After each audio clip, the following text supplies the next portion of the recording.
उमरा police station में 23 अक्टूबर को एक जाहिरात सामने आई जिसमें कि एक लड़की आशिक अली उर्फे जूली इनकी ऐसी अर्ज थी कि 21 की रात और 22 की सुबह को ये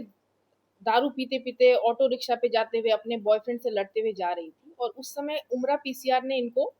पीछे से रोक करके अपनी पीसीआर गाड़ी में बिठाया और उनके साथ बदसलूकी की और एफआईआर ना करने के लिए 50,000 रुपए की मांगनी की। ऐसी जाहिरात मिलते ही तुरंत पुलिस तंत्र हरकत में आया और जब विशेष पूछताछ की तो उन्होंने पहले विगत बताने से मना किया कि मुझे याद नहीं है क्योंकि मैं नशे में थी। क्योंकि उन्होंने ऐसा बताया तो इसके लिए हमने फिर डिटेल में जानकारी लेने की कोशिश की कि हुआ क्या है। तो ये जब बनाव सामने आया कि बिल्कुल भी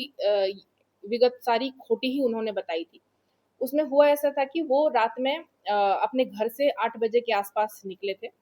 और वहाँ से फिर वो अपने किसी फ्रेंड के साथ उधना दरवाजा पे गए और वहाँ से वो अपने दूसरे फ्रेंड सुनील कंथारिया नाम के व्यक्ति के साथ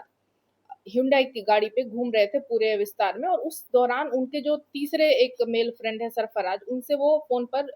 लड़ाई कर रहे थे और उनसे कुछ सिंपैथी जनरेट करने की कोशिश कर रहे थे। और फाइनली इस ह्युंडई गाड़ी से उनको आहवा चौकड़ी पे एक जगह है वहाँ पे उतारा गया और वहाँ पे जब ये सरफराज उनको मिलने आया तो उन्होंने उसे ऐसा बताया कि पुलिस ने मेरे साथ बदसलूकी की है और सरफराज को ये बात लेकिन पता था कि वो सुनील के साथ घूम रही थी, फिर भी उसने सामने से 112 और 108 को बुला करके उसको सिविल हॉस्पिटल पे लेकर के गए। सिविल हॉस्पिटल पे उन्होंने सारवार लेने से मना किया रात में और वो वापस घर आ गए। अगले दिन जब इसकी डुमस पुलिस स्टेशन में जान हुई और इस बात की उन्होंने तफ्तीश की, तो ऐसा पता चला कि उन्होंने लड़की ने पहले फ़ोन उठाने से इनकार किया, फिर वो आने से मना किया।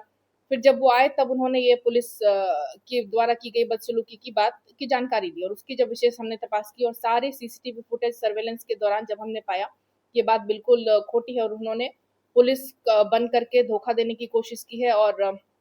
पुलिस का बदनामी करने की कोशिश की है, तो इन तीनों के खिलाफ उमरा पुलिस स्टेशन में एफआईआर दाखिल की गई है, जिसमें भारतीय न्याय संहिता के 4 सेक्शंस लगाए गए हैं।